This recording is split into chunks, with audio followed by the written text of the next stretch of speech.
So, hi everyone. My name is Dr. Lana Ravallo Grasser. I am one of the co-chairs of the Early Career Professionals and Student SIG here with the Anxiety and Depression Association of the America. My co-chair, Leonardo Martinez, also leads up this group, and we have a fantastic team of vice co-chairs, social media coordinators, and a student representative that help us do all the great work that we are trying to do to help you with your careers as a scientist, as a clinician scientist. So this is part of a new series that we are working on to kind of engage folks in early career development types of workshops, professional development learning. We're planning to have these quarterly. This is our first. However, we will be having another one next month as well. So we're hitting the ground running and are planning for one in May. So at the end of this meeting, I will share the information for next month's session for those who might be interested. But for now, it's my pleasure to introduce Dr. Nikki Zabik, affectionately known to me as Dr. Bestie because she is my best friend. Dr. Savick is a postdoctoral research associate in the Emotional Neuroscience Laboratory led by Dr. Jenny Blackford in the Monroe-Meyer Institute at the University of Nebraska Medical Center. And as I read this, I realized that she is promoted to a research assistant professor. So congratulations on the promotion. She received her PhD in translational neuroscience from Wayne State University and was supported by a prestigious National Institute of Mental Health Predoctoral Training Award, or F31. During her doctoral training, she investigated how avoidance behaviors may impact fear responses and fear neurocircuitry in adults with PTSD. Additionally, she determined that exogenous cannabinoids, like THC, may be a suitable treatment adjunct for those with PTSD, as THC could dampen fear behaviors and fear-related neural activation. Now at the Monroe-Meyer Institute, Dr. Zabik continues her cutting-edge research interests. She is currently leading a project to investigate anxiety-related avoidance behaviors in adults who are in early abstinence from alcohol use disorder. This project is supported by an Alcohol Center of Research Nebraska Pilot Project Award. In addition to research, she also mentors undergraduate students and oversees the educational and scientific opportunities for students in the Emotional Neuroscience Laboratory. She has received a number of prestigious grants and awards and continues to expand her research portfolio. She's been published in top journals in the field. And in addition to all of that science, she is also a really great science communicator. So I think you're going to enjoy hearing her speak. And she's someone who has focused a lot of time and effort on professional development and the topics in today's presentation, time and self-management in a distracting world. So let us all please welcome Nikki today, thank her for her time, and we're excited for this presentation. And Nikki, would you prefer if folks left questions in the chat as you speak, or would you like people to hold thoughts until the end? I'll have some stopping points, but I'm going to try and monitor the chat a little bit for that. And I'm going to have some open-ended questions for those who feel comfortable sort of talking. But thank you for asking. So let's try to keep them to the pause points or at the end. And then I have my contact information at the end if anybody has any questions. So thank you, Dr. Bestie. Also, that's my affectionate name for Dr. Grasser as well, for the lovely introduction. And I appreciate those who are able to make it and also those who are going to be watching this later. The state of the world in the US is kind of in disarray, especially for research. And one thing that's a little bit like cliche is that during these times of sort of unrest, we can try and focus on things that we can actually control. And time and self-management is actually one thing we control, right? That's about ourselves. If there's one thing we control in the world, it's ourselves. And so spending time to be able to do this can help you feel like you have a little bit more control when things feel like they're out of your control in the outside world. So appreciate everyone's attendance. Given, how things are going right now. So I'm in Nebraska, research assistant professor, and I've been sort of discovering over the last 5-ish years that a spectrum of working styles. Right? There's people who have emails and meetings guide their day. There's people who run off of to-do lists, and then there's people who are sort of at the extreme end where they block their calendar and they track their time. I have pretty much been on all aspects of the spectrum. I much prefer to be on like the block calendar track time thing.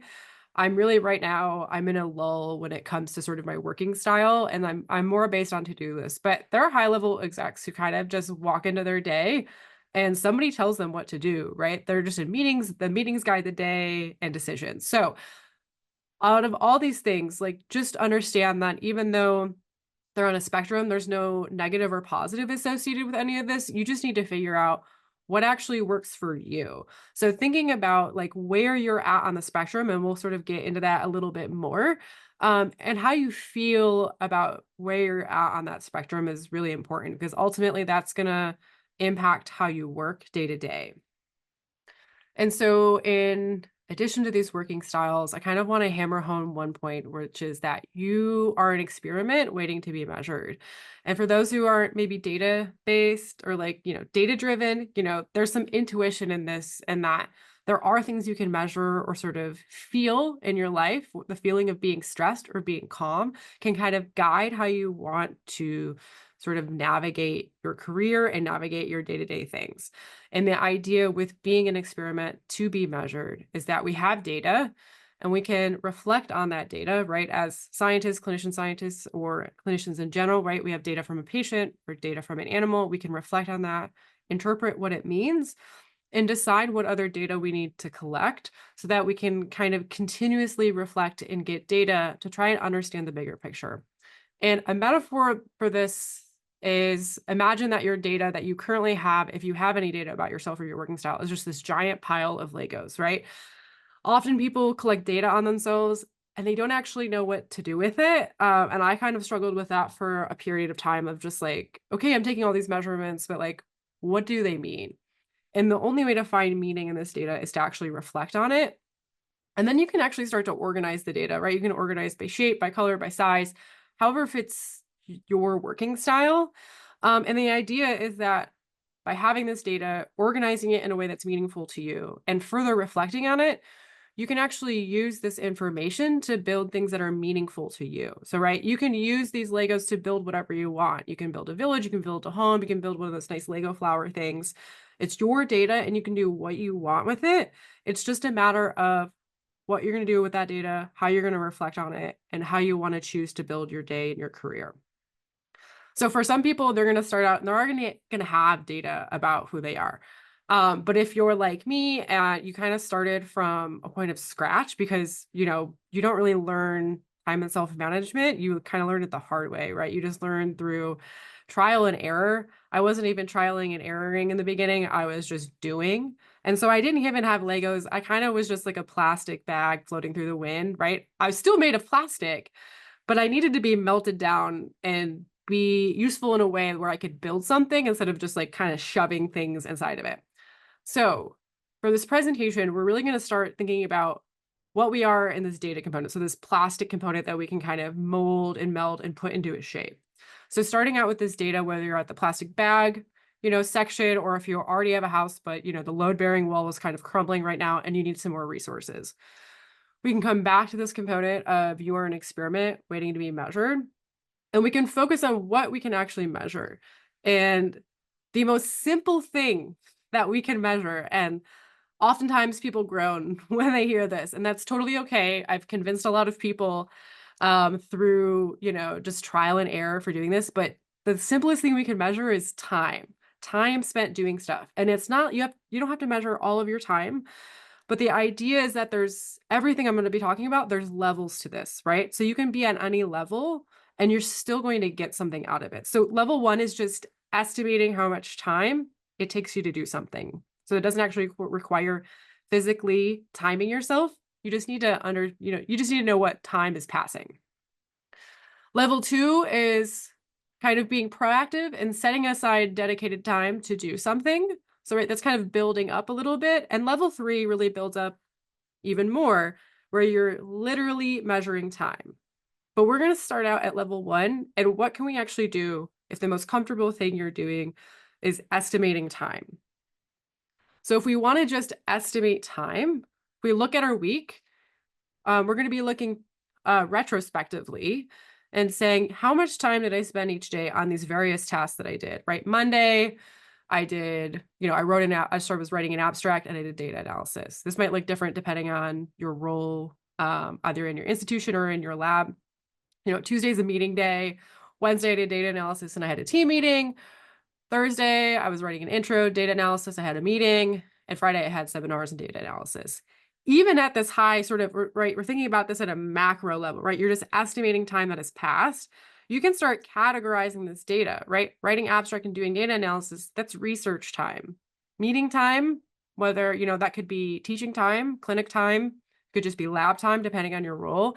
And your seminar time, that's professional development time, right? So even at the macro level, we can start organizing things a little bit.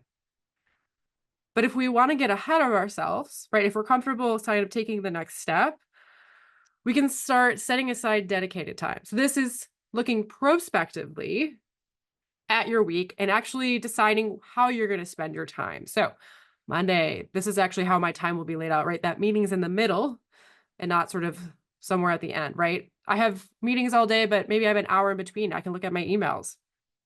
I have, a morning appointment. I have a team meeting, data analysis, right? This is getting much more schedule looking. And the reality is, this is, helping you a little bit with cognitive load, which we'll talk about later. But the reality is you're setting a time aside prospectively about times you're already sort of estimating, right? It's building off that estimating component and looking ahead to see what your week's going to look like.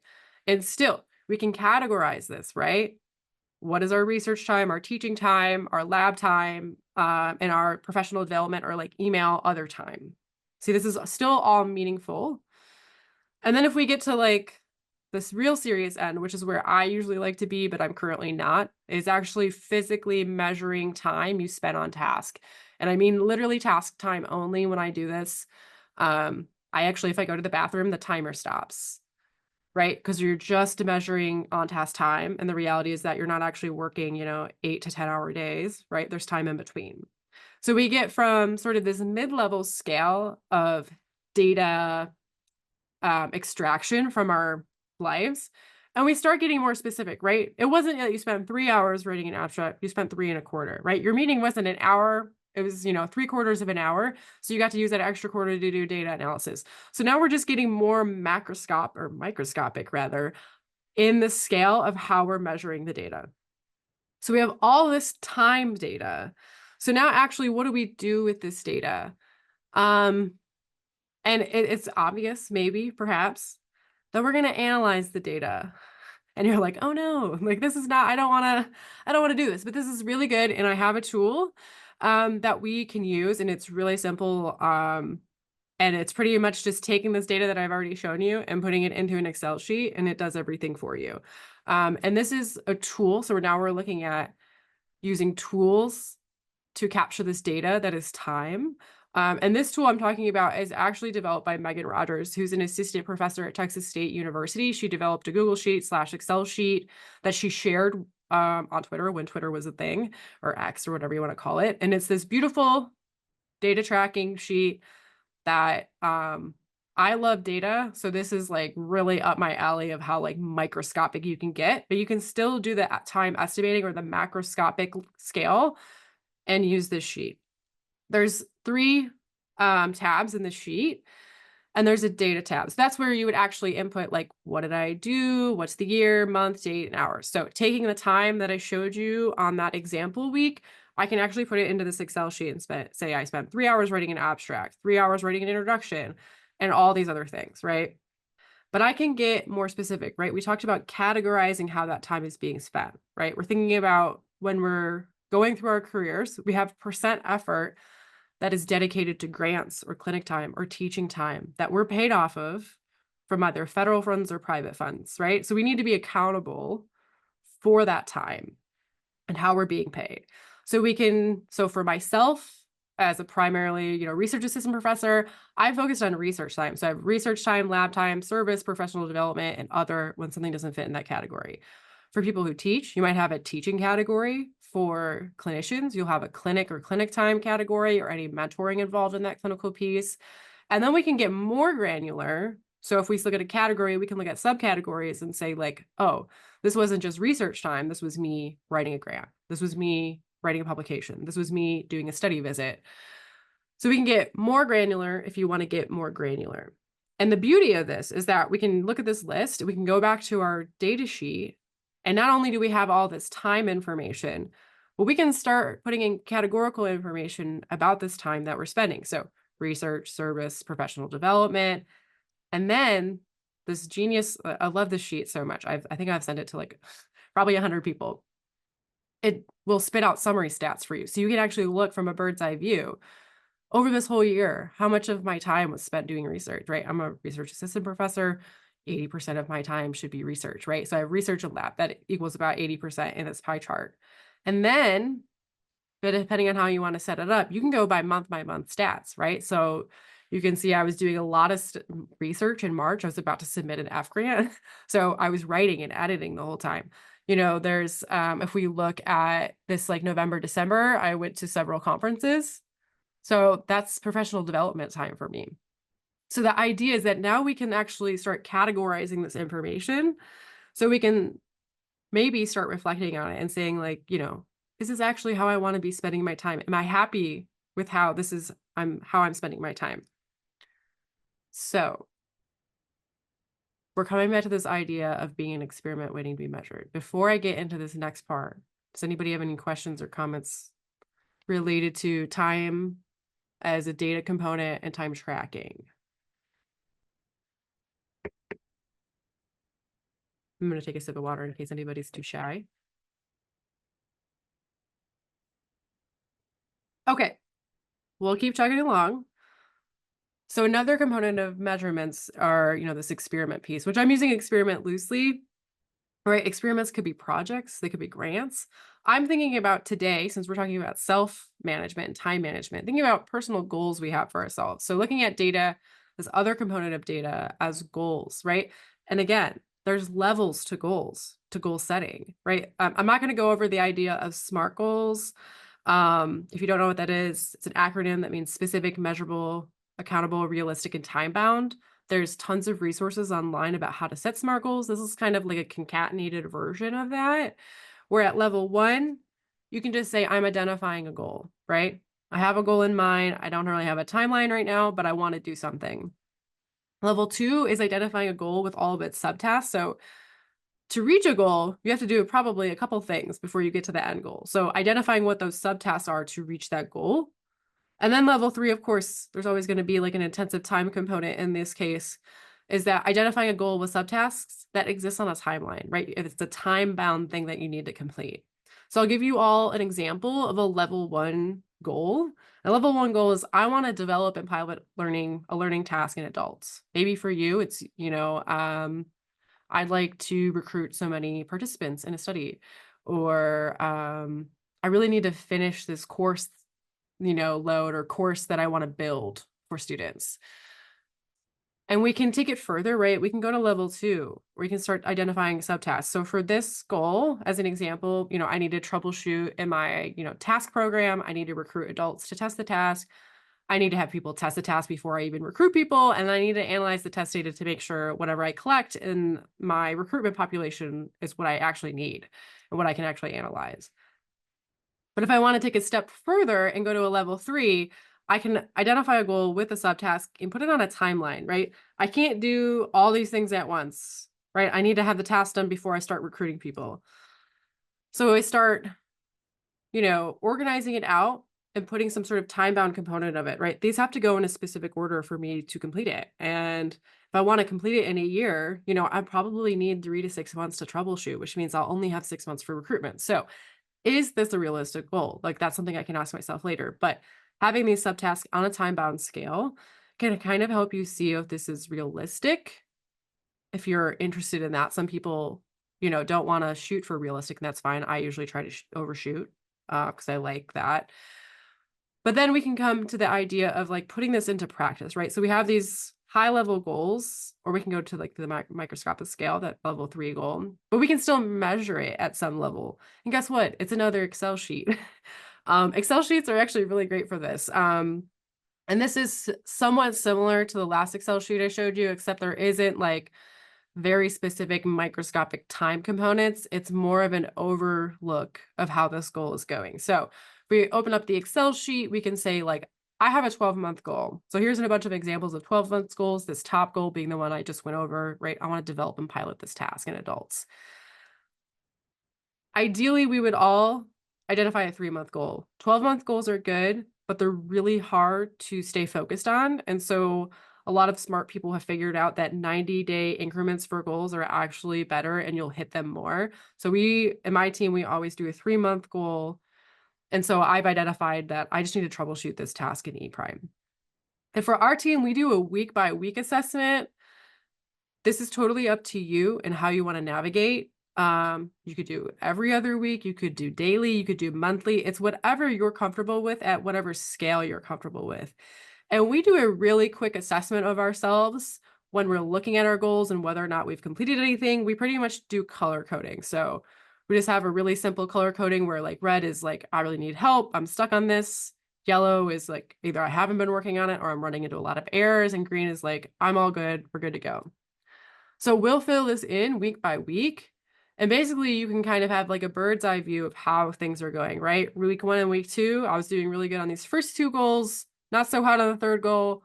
Drafting this review paper as the 4th goal, didn't even get to it, right? And this gives you information about, okay, if this is what it looks like 2 weeks in a row, and I really have something I need to get done, I can start shifting my effort week by week, month by month, however you're doing this, so that I can, make sure I'm taking a stab at all my goals periodically, right? And something that I've started to do, which I really like, this is also my thing, is that giving myself a 3-month evaluation and not like a, pat on the back, you get a Starbucks, drink or whatever. Just saying like, am I on a good track or do I need to rethink this? So after, so many weeks, we do quarterly goals. I can say I was doing really good at all these goals except that last one. Like I really didn't develop that review idea or the scope. So I can give myself an ideal for the first 3 goals, but maybe I need to rethink this last goal. And one thing with setting goals is that I'm always like an overshooter. So we just did this in our team where we did our like SMART goals for the year. I shared mine. Everyone was like, at what point are you going to sleep with all these goals? Like, I don't think you can get this done. And it's part of it is actually, getting to the fact of like, if I want to hit all these 3-month goals, what is the time I need to take to commit, right? Is that actually realistic, right? If I'm developing a task, doing, QA data for a pilot project, and I'm trying to submit a paper within 3 months, with these 3-month goals, it's unlikely that I'm going to have extra brain space to try and also develop a review idea and a scope. So not only looking at each individual goal, but actually how those goals all, intersect and overlap is really helpful for really getting an idea if you can complete everything. And not completing everything is totally okay, right? Like I think often we get down on ourselves for not completing our stuff, but that's not, things happen, life happens. And I think we need to be realistic, even though I just said I'm an overshooter, about like things that are overlapping. If everything has a deadline, right? In October, for example, everything was due in October for me for some reason, and I was freaking out. And it was like, oh yeah, because I set myself up for everything to be due in October. Like I didn't look ahead 6 months and didn't say, oh yeah, I can commit to that, but I need a different deadline.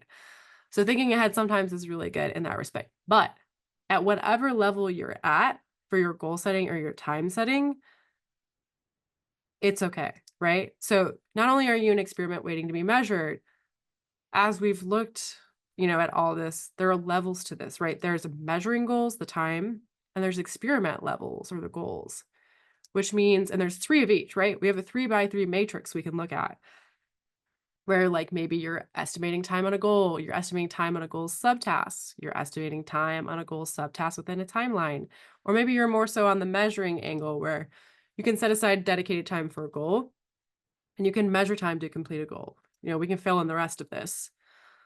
So really, we have this giant matrix about where you could possibly be on the spectrum of, time setting and goal setting, right?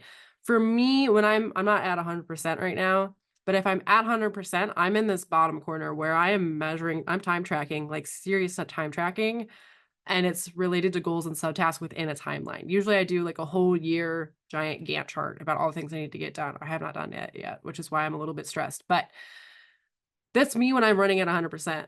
The reality is everyone's going to shift around this matrix all the time.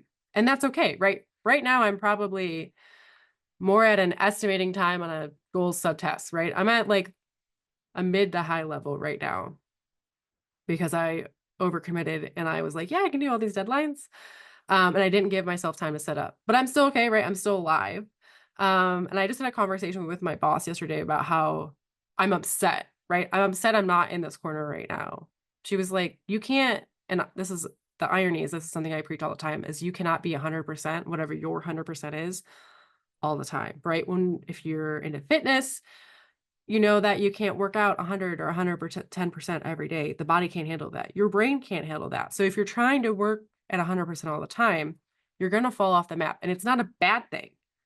It's just a natural ebb and flow, right? And when we start looking at the data that I was showing you about, if you start estimating time and tracking it over months, you can kind of see that ebb and flow and understand, I worked a lot last week. That's probably why I want to work less this week. Or, I worked a lot Monday and Tuesday. So my Wednesday is probably going to be a little bit more slumpy because I used a lot of my brain power those days.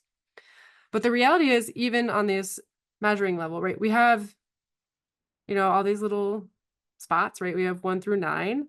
And if anybody's comfortable, you know, sharing maybe where they're at and where they want to be, or if they're happy with where they're at.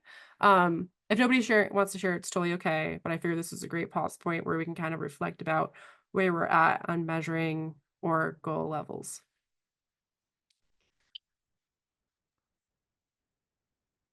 Yeah, thanks, Nikki. I'm happy to share. I think that I'm on 5. I'm setting aside the time now for a goal and maybe not necessarily the subtasks, but just for general tasks. But I haven't actually measured the time that it's taking me. So I have all that information, I think, because usually, even if I've set a block of time aside, whatever I end up doing or however long it actually ends up taking me, I will change that on my calendar so that I know. I just haven't actually gone back now and analyzed my data, as you would say, to understand like, oh, that took me shorter or longer than I had predicted. And this is the average time of how long it takes me to do something. So I'm right in the middle right now.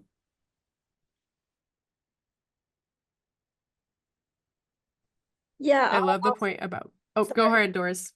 I wanted to just say I also think I'm somewhere along the lines of am pretty good about estimating my tasks, but not so good about the actual taking the time to measure how much. So I'm not quite sure where I fall because I could estimate, but I haven't measured it, if that makes sense. Yeah. Yeah. To both these points, like what Lana was saying was, oh, if it takes me more or less time, that's actually, we're going to get to this next part, is feedback and information. Like when I first started doing this, I actually didn't know, and I was in graduate student, era of my life, but I actually didn't know how much time it took me to do anything. And so I was constantly underestimating myself as on the time scale and then being like, why can't I finish this deadline? And I had a mentor who was like, I think you need a time track because like you're constantly underestimating and then you're running deadline to deadline and you're stressing yourself out. And so that's kind of how I got onto this, is like understanding how I spend my time, but also when you change your calendar, this is something that I haven't gotten to yet, but that's also feedback. Like I know for myself, if I start doing data analysis in the morning, it's going to bleed into the afternoon because I'm going to get down a rabbit hole and I'm going to start looking at other stuff. So I actually, my boss is the same way, where we have to put data analysis in the afternoon because if we put it in the morning, that's the whole day. Like I have to start writing in the morning because I kind of hate it. So I know I'll stop at some point, but with data analysis, there's no stopping. Like there will be days where I'm like, oh, I'm gonna leave early today. And then like 30 minutes go by and I'm like, oh wait, I'm not leaving early today because I just got stuck down a rabbit hole. And I think also like just because you're not analyzing or measuring specifically doesn't mean you can't be on this chart. These are just kind of like broad categories. Um, and most people don't actually analyze their data, and that's totally okay. But even just, and we'll talk, this next part is actually about reflection, and how we can use reflection to kind of organize the data, right? So we went from some type of plastic bag, or maybe you're like a pile of Legos, whatever, or maybe you have that house that has a load-bearing wall missing, and that's totally okay. But now we actually need to start doing a reflection. And this is often where people start to like get really emotional, actually. So I practice this talk and with my team. And somebody in my team was like, yeah, I actually hate doing the reflections because if I don't make the mark, I'm going to feel really bad. And like, that's why I don't set goals. And it's like, oh my God, like the reflection piece is actually really important. And we don't need to be harder on ourselves about this, right? So I encourage you, if you're like freaked out about this, the reflection part, to really kind of like come back and understand that really reflection is just feedback. It's a specific type of data, right? And we can figure out for ourselves, right? It's going to be individual. What is actually noise in this feedback? And what is data that we can actually use, right? So for me, like for some people, like positive reinforcement is really reinforcing for them, right? So getting like checking stuff off of a list is really reinforcing, or like submitting something is really reinforcing. That's not reinforcing to me at all. I'm a person who is driven by negative consequences. So like my boss gave an example of, she used to have a writing group where if you didn't meet your mark, you had to donate money to a cause you didn't believe in. And that like that motivated a lot of people, was like, I would rather hit, I would, that reward isn't going to motivate me, but that negative consequence is really going to motivate me. And I know I'm a negative consequence motivator person. So figuring out how you can motivate you, right? Because motivation isn't just like reward or like lack of negative outcomes. It's also like, how do you feel?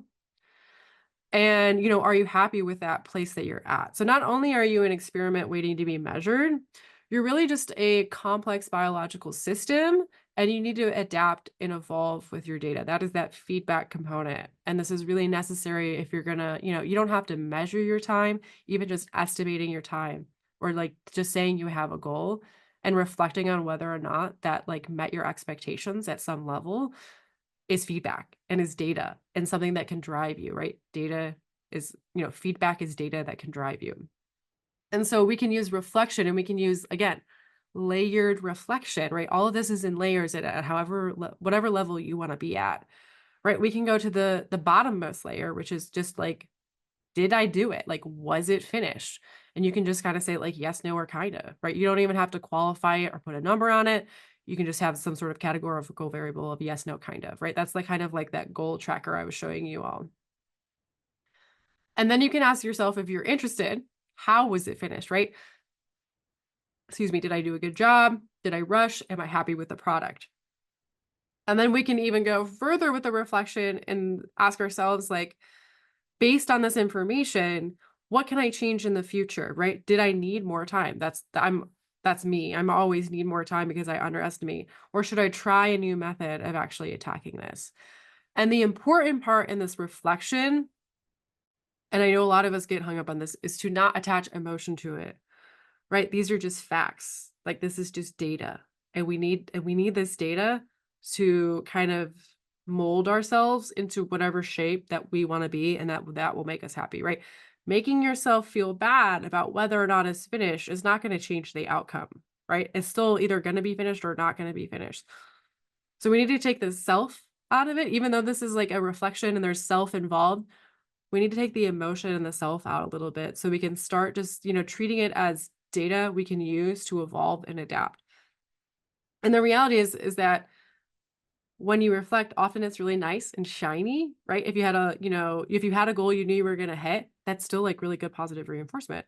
But sometimes when we reflect, and if you're me, if you're an overshooter, you're like, dang, I didn't finish any of these goals. But the reality is like, oh yeah, you finished like 1,000 goals. You just didn't finish this one. And other times when we reflect, it's really great. Like we're happy, we're excited, right? You hit the deadline. Sometimes when I hit deadlines like a week out or a week ahead of time, I'm psyched about it, right? I just saved myself time for the next week where I can get a little bit ahead on something else. So all of this information, even though, we might be thinking about it as positive and negative, right? We need to take, a little bit of the emotion out and just understand that all of this is data. All of this reflection is data that we can use to continually adapt and evolve. And when I talk about reflection, right, this reflection that I've given you right now is sort of this qualitative analysis, right? Yes or no, how was it finished? What can I change? But I also showed you this quantitative analysis, right? How does it change over time? What does my time spent doing something look like? Is my percentage of time match what I'm supposed to be committing myself to? And both of these are useful, right? They're not, neither is better than the other. They're both really good, right? I'm really good at doing the quantitative analysis, but when it comes to qualitative analysis, this is where even I myself kind of break down a little bit and I'm like, oh God, like there's emotion in this. There's no emotion. It's a yes or no. And, is it good or is it bad? Well, that's kind of an emotion, but, did I hit it or did I not?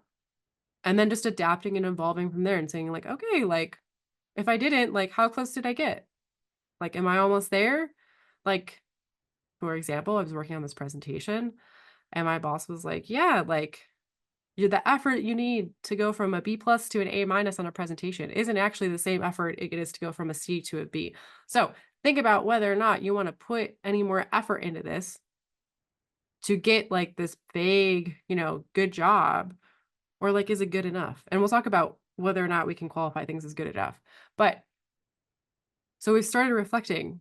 So we went from maybe a plastic bag, maybe a house with, no load bearing walls, or we had some Legos, right? And through reflection, we can start to organize that data and say like, okay, like, yeah, maybe I didn't hit the goal, but I got really close. Like, so I'm almost done, which means maybe I can start another goal, or, my time is spent in a specific way. And this actually aligns with what I'm doing. So maybe the reflection is just like, keep going. You're doing a good job. And through more reflection, right, we can start building things that are meaningful to us, right? So we can build a house, we can build a village, we can build a nice flower Lego set, whatever you want to do with the data that you've collected on yourself, whether it's qualitative or quantitative, is what you want to make of it. It's what you want to get out of it, right? Nobody needs to go to the extreme end. I need to go to the extreme end because that's how I am. It's all or nothing for me. But, we don't have to go to the extreme end to still build something nice, build a nice career, build a nice life, right? It's whatever you want to do with the pieces that you have and the data that you have. So the reality is we can be anywhere on the spectrum and you can still be happy no matter where you're on the spectrum, right? There's people who are, floating through the wind like a plastic bag. And I think that's, a lot of, like I was saying, a lot of high level execs come into the day, or they're just basically like, okay, meetings guide the day, and they're rocking it and they love it. That stresses me out. I need absolute control. So I'm always trying to be on this like extreme organized end, but it doesn't always work. And just figuring out where you're at, if you're happy, are you stressed about it? Are you happy about it? These are feedback components that are really useful to guide how you manage yourself and manage your time. And so coming back to this idea of data, right? We have measuring levels and experiment levels. We can do qualitative and quantitative analysis on that and come back, if you want to analyze data like this, either at a literal time level or at just a high level goal level, we can still go around the circle and do, whatever type of qualitative or quantitative reflection or analysis that we want to do to kind of keep going around the circle and fine tune the working style that works for us. I know that was a lot of information, so I'm going to pause before I give my little tips and tricks thing that I like to have. If anybody has any questions or thoughts. Nikki, we may have to ask you if we can share some of these spreadsheets that you've created and use so effectively on our website. Yes. So the one that Megan Rogers created, I have a QR code to it, and it's to the one that she actually created. So all that she asked, at least the last time that she posted it, was just to have credit. So that's why her face was on my was on my slides. And I'll have another QR code for that. As far as like the goal tracker thing, I can send you an example. But we actually let our team members organize it however they want. Um, Obviously for me, I go to the microscopic scale and I do all these other sub goals, sub tasks. Some people are just like, I just want to do like this goal, and they just say like whether or not they went over it. So I can give you an example of what we use. And there, I believe it's also based off of the book called Traction. Which I may have shared with you in the past, and I can share also to go along with this. That's kind of what guides a lot of the principles of our team is this traction of like setting goals, setting metrics, and using meetings wisely. Anyways, any other questions besides, sharing resources, which I'm always welcome to do. Thank you. I have a question about how much time you spend tracking or like what your setup is for, like, is it like Monday mornings? I sit down and I designate some time to this. I think that's the part that's always intimidating to me of like, I know what I need to do and now I have Yeah. to do it. And I think that measurement piece, and just like, again, additionally blocking that time to complete all of these. What's been a good Yeah. system for you? So after I kind of go over these tips and tricks, I can show you my calendar and how we operate. I usually though, so I've fallen off the time tracking thing right now, just because I was doing so many things, it wasn't really worth me time tracking. Um, but I would usually set aside time on like Friday afternoon when I was like in a lull to just be like, hey, I also have a QR code to the time tracker that I use, and it can give you just like summary metrics across different tasks across the week.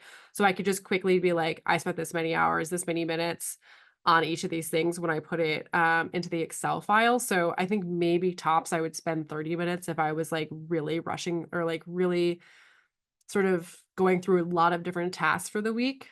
That's a really good point, is like the time dedication to it.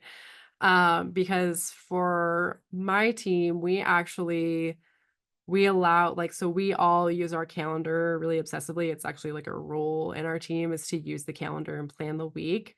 And part of this is like the tips and tricks with this is reducing cognitive load and also enjoying yourself.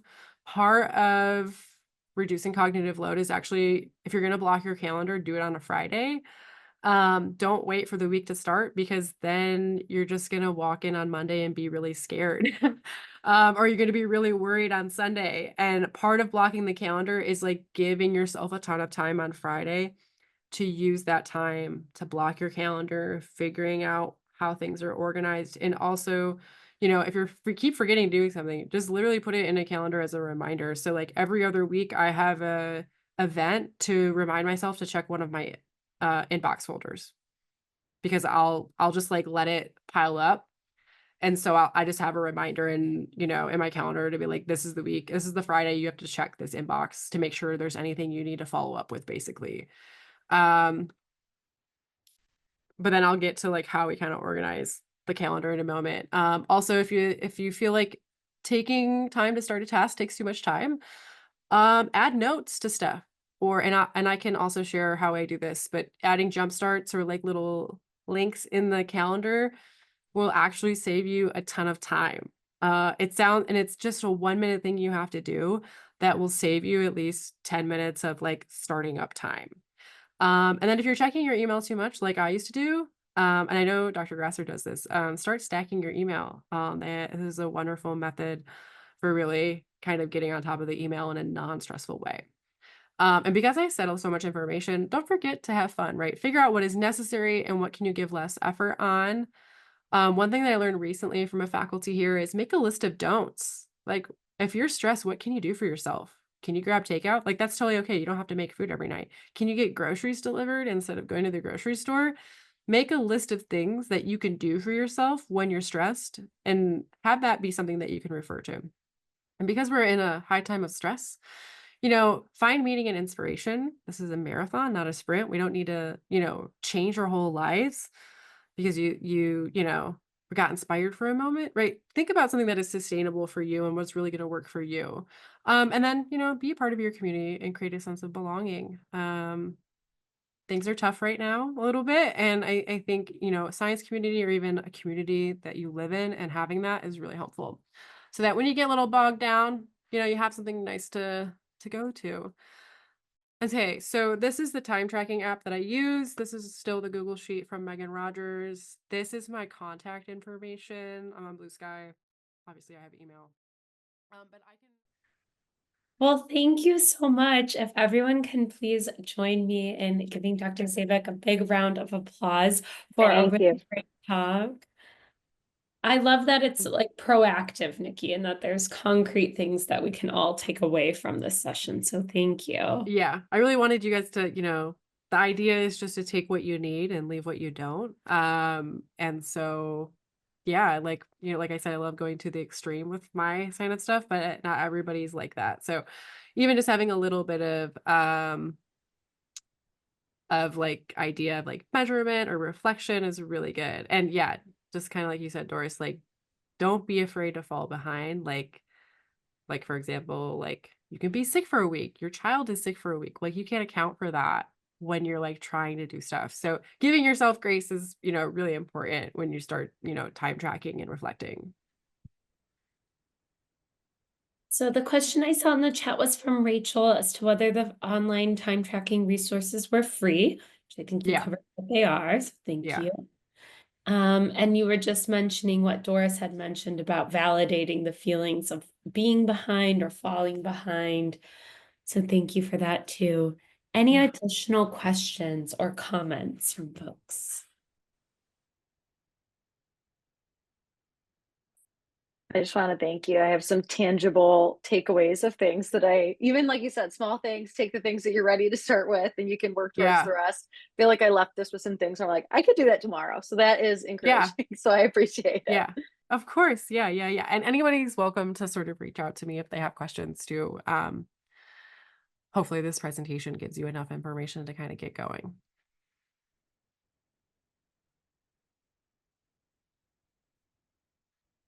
You're muted, Dr. Gresser. Thank you. I think this was a great start and a really great start to our series as well. So thank you so much for kicking us off so strongly. Whether you are listening live or if you are listening to this recording before Monday, February 24th, 2025, just a reminder that that is when our next talk webinar workshop, should we call it, will be hosted. The meeting invitation, I'm going to copy in the chat right now. We will have a talk from Dr. Natalie Hellman on finding, managing, and negotiating job offers at 11 a.m. Again, that date is Monday, February 24th, 2025.